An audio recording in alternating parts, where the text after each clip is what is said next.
ಅರಮನೆಯಿಂದ ಯಾವಾಗ ಬಂದಿರಿ? ನನ್ನ ನೆನೆದು ನಾನು ಹಂಬಲಿಸಿ ನಿರುತ್ಸಾಹದಿಂದ ಹೊರಟು ಬಂದಿರುವೆನು. ಭರತ, ಅಯೋಧ್ಯೆಯನ್ನು ಬಿಟ್ಟು ಬಂದ ನನಗೆ ಅಲ್ಲಿನ ಸಂಗತಿಯನ್ನು ಕೇಳಲು ಬಹಳ ಆತುರವಾಗುತ್ತಿರುವುದು. ಒಂದೊಂದಾಗಿ ಕೇಳುವೆನು. ಹೇಳುವೆ ಭರತ.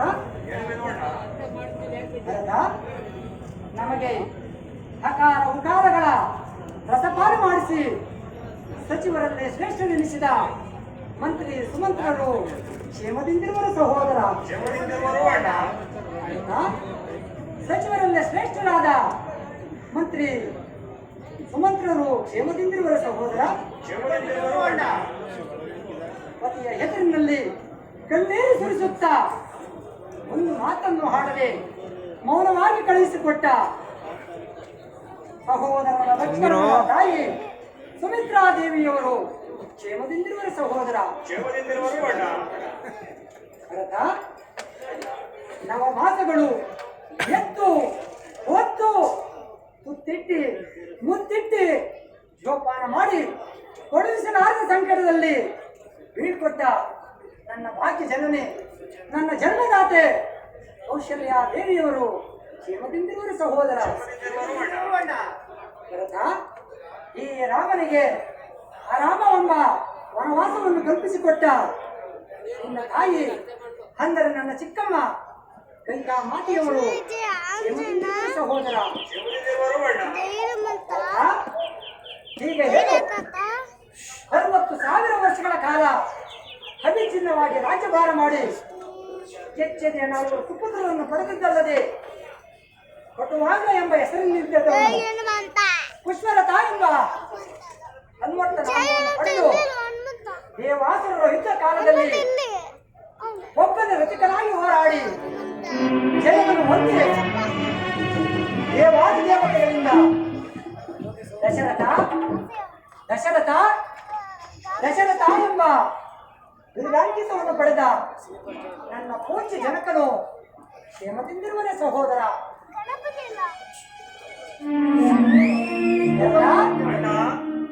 ಎಲ್ಲರ ಕ್ಷೇಮಕ್ಕೂ ಅಂತ್ಯವಾಯಿತಣ್ಣ, ಅಂತ್ಯವಾಯಿತು. ಏನು ಹೇಳುತ್ತಿರುವ ಭರತ? ಅಣ್ಣ, ನೀವು ಅಯೋಧ್ಯೆಗೆ ಬಂದಾಗಲೇ ಪೂಜ್ಯ ಜನಕರು ವನವಾಸಕ್ಕೆ ಬಂದ ಕೂಡಲೇ ಪೂಜ್ಯ ಜನಕರು ಸ್ವರ್ಗಸ್ಥರಾದರು ಅಣ್ಣ.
ನಮ್ಮನ್ನೆಲ್ಲ ತೊರೆದು ಲೋಕವಾಸಿಯಾಗಿರು.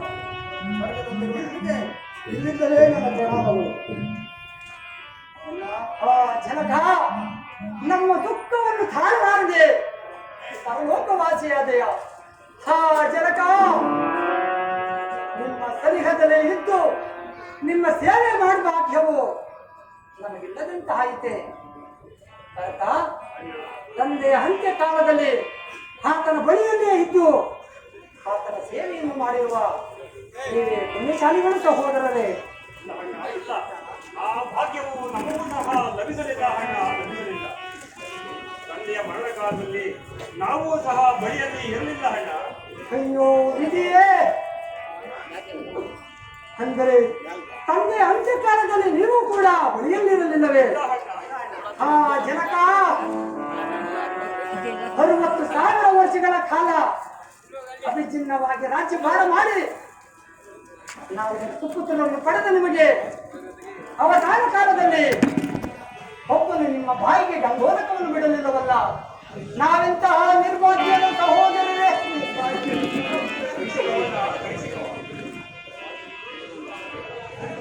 ಗೊತ್ತಾ? ಕಳೆದು ಓದುತ್ತಿನ್ನೆಲ್ಲ ಚಿಂತಿಸಿ ಫಲವಿಲ್ಲ.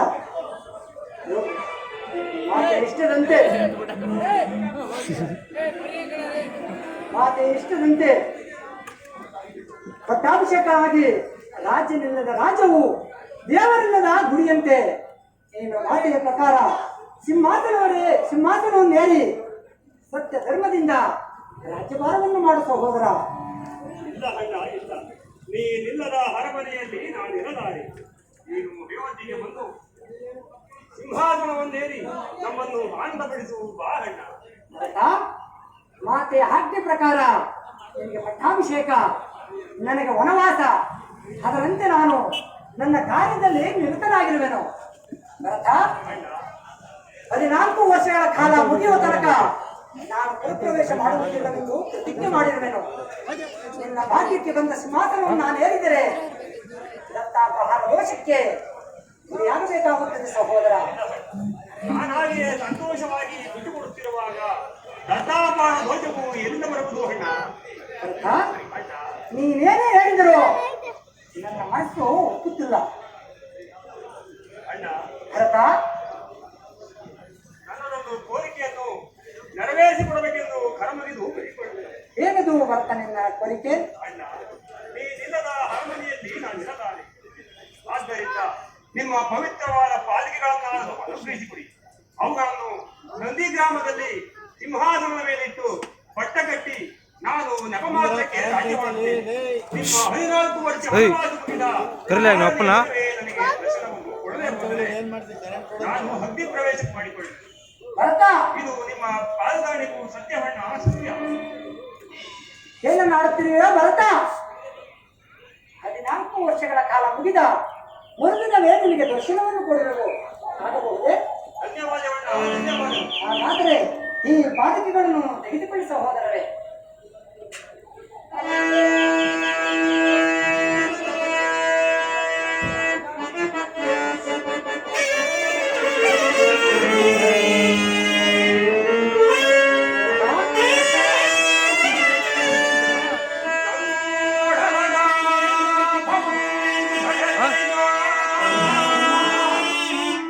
ಗೊತ್ತಿಲ್ಲ.